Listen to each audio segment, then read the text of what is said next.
Hello everyone and welcome to this lesson on Exposure by Wilfred Owen. This is one of the poems that you need to learn for the AQA Power and Conflict Poetry unit.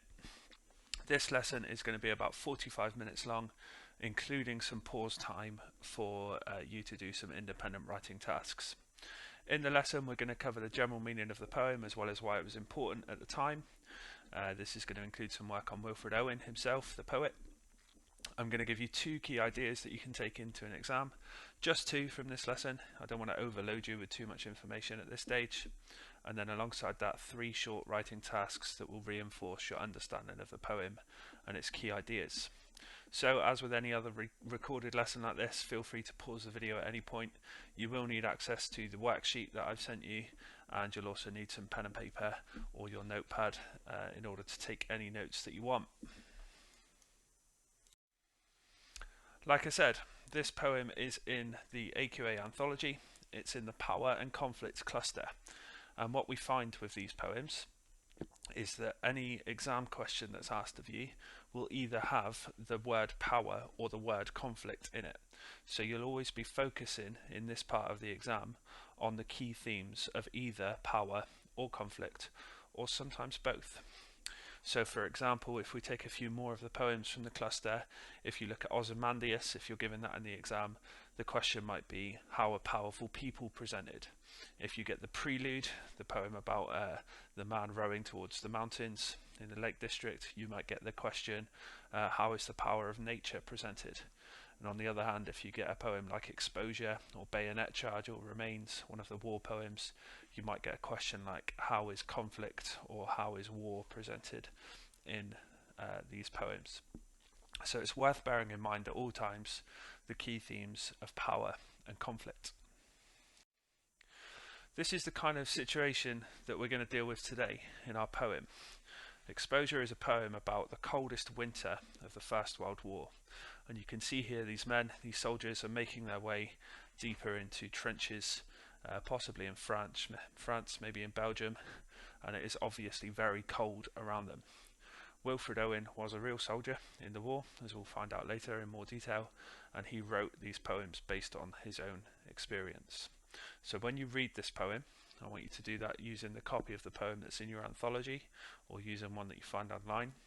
I want you to bear in mind that this poem was written while the war was on by someone who was really there, so it's a real experience.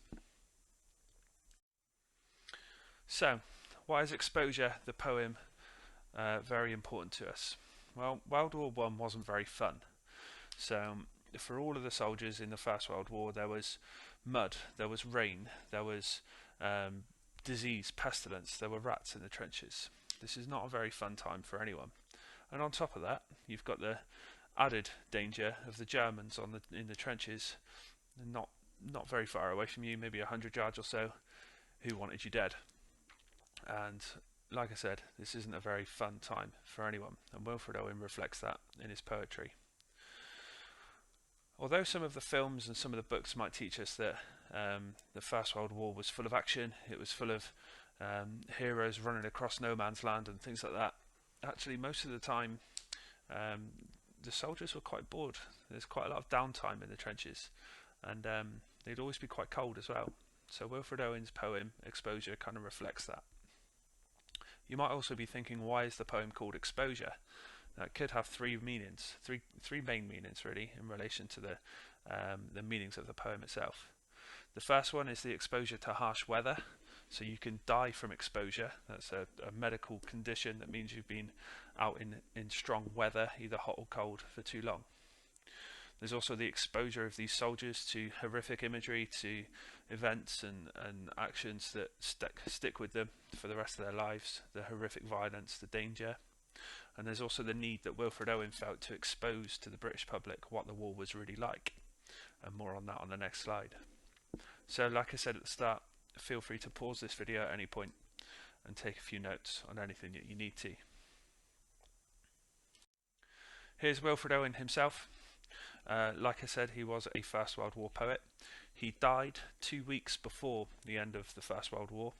A little bit of trivia about him is that his parents received the letter, the notice that their son had died, while the bells signifying the end of the war were ringing and while people around him were celebrating. So he died very, very close to the end of the war.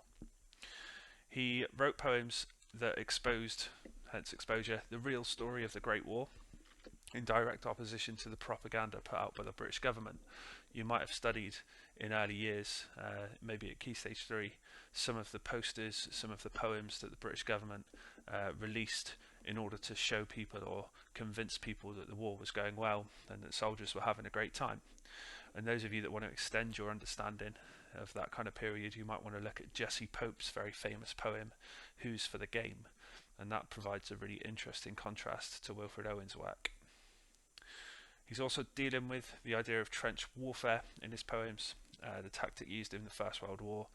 Basically put hundreds of men together in a big line, dug in a field, and face them towards a similar line dug by the Germans, and see who breaks first. In that kind of situation, nobody really wins. There wasn't really a winner to the First World War. There were huge casualties on both sides. Both countries were pretty worn out by the end of it, and the men who did get the chance to go home were never really the same again.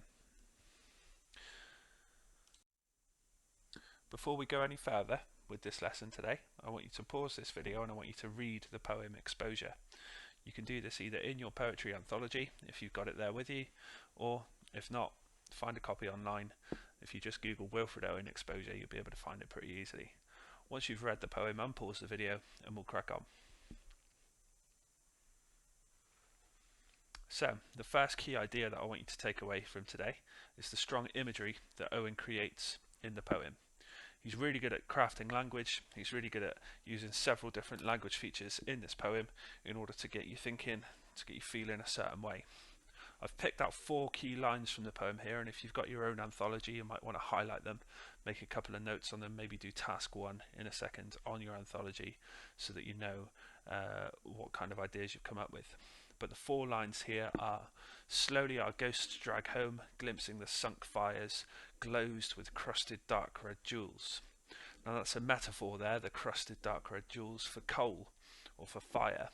So when these men returned home from the trenches or returned to the support lines behind the trenches, they would have been really keen to get in front of a fire. And by using jewels like that, it shows you just how eager some of these soldiers were, including Wilfred Owen, to get warm again.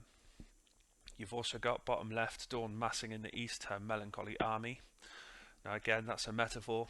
Owen's not talking about the army on the other side of the battlefield there. He's talking about the weather. He's talking about dawn coming with it again. Maybe clouds, maybe rain, maybe snowfall.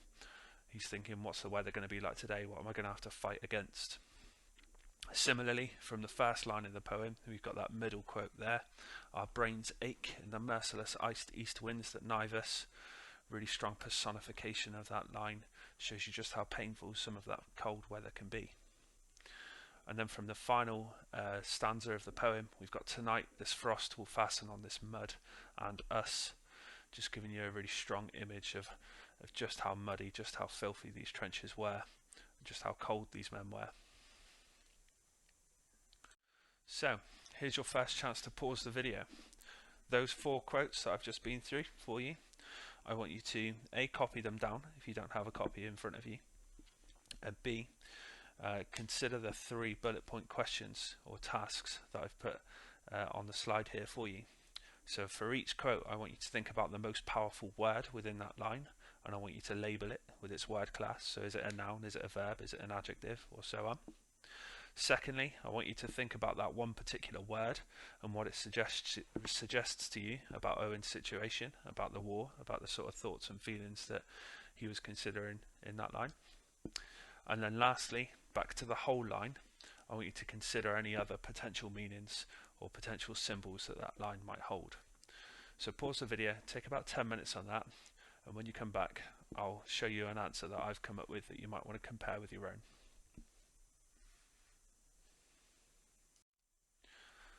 So I took this line, our brains ache in the merciless iced east winds that knife us. I've picked out the verb knives because it emphasises quite well the physical pain that the weather is causing these soldiers. I'm not sure why there's a number 4 in the PowerPoint there. Typo on my behalf. I'm sorry. And then for the additional symbol, I've talked about the wind being personified as merciless. So to Owen and his men, it must have felt as if they were doing battle with nature as well as the Germans. Now, hopefully, you've got a couple of answers that look similar to that, and that skill of being able to pick out key words and talk about their meaning, and then add to that other symbolic meanings that you can find from the line around that word, is a really important skill when it comes to your exam, and it'll also be important when it comes to our final task, task number 3, later on in this lesson. Key point number 2 then, the refrain.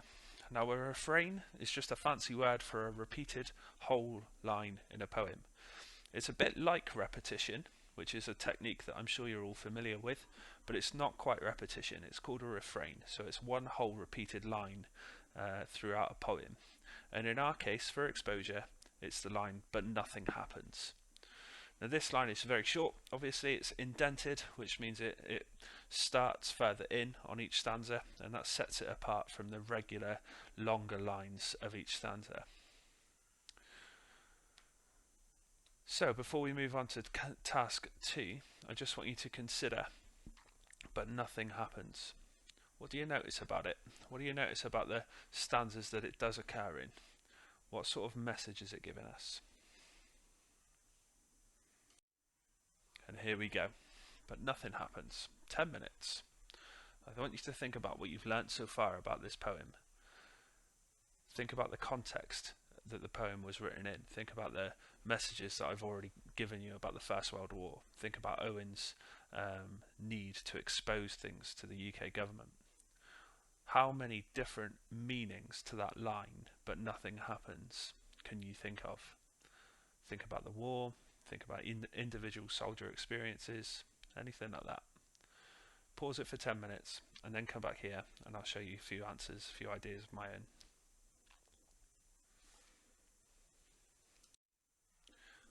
So it could be that nothing happens in the trenches. That day to day things were pretty boring. The men in these trenches are on duty. They stand there and get cold. They sit in their bunks, they get cold. They just get cold. Nothing happens. Secondly, it could be that when the bullets fly overhead, which does happen in one of these stanzas, sudden successive flights of bullets streak the silence. When those bullets overhead, nothing happens. The men don't react. They're so hardened, they're so accustomed to the violence or to the loud noises and things like that that they just don't react. Nothing happens. Or maybe it's that nothing happens back home. That support for the war in Britain was really strong. And you can see that if you've done any additional research into Jesse Pope and propaganda. So despite the horrors that these men are seeing out in fields in France and Belgium, actually the British public and the British government want these men to continue. So nothing happens in order to stop the war, to stop these men from fighting. If you've got any other ideas for the meaning or the symbol behind that line, "but nothing happens," I'd love to see them on your worksheet for today. So back to our original idea. I showed this slide to you earlier. I basically talked about how any sort of work on the poetry needs to be considered in terms of the two key themes of power and conflict, because those are the kind of themes that are definitely going to come up in your poetry exam.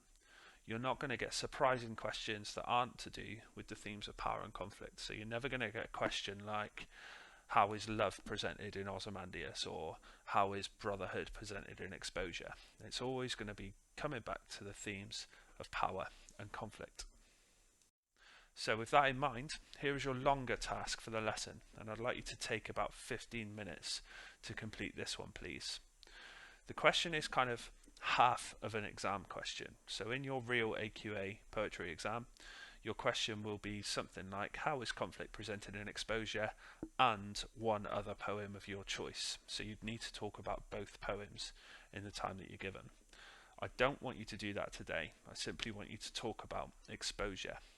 So I want you to write 3 P-style paragraphs, so that's point, evidence, explore, just as we've practiced. And I want you to think about doing that in exam conditions or with an exam in mind. So we've all done work so far on assessment objectives, on AO1, AO2 and AO3. using quotes from the poems to prove your ideas, to answer the question, analysing language and analysing the writer's meanings for AO2, and linking that to context for AO3. If you need any help with those sorts of things, I've got lots and lots of sentence starters and scaffolds that I can use or I can give you to help you out. Just get in touch. Ideas that you could write about, so I want you to write 3 paragraphs. You could write 1 paragraph about each of these mini ideas. One about Owen's conflict with nature, one about Owen's conflict with the Germans in the opposite trench, and one about his conflict with home. So picking out different quotes to prove those 3 different ideas on conflict. Okay? So, like I said, give yourself 15 minutes, have a little go at that task, and then make sure you submit your work to me at the end of it. And most importantly, have a very good day.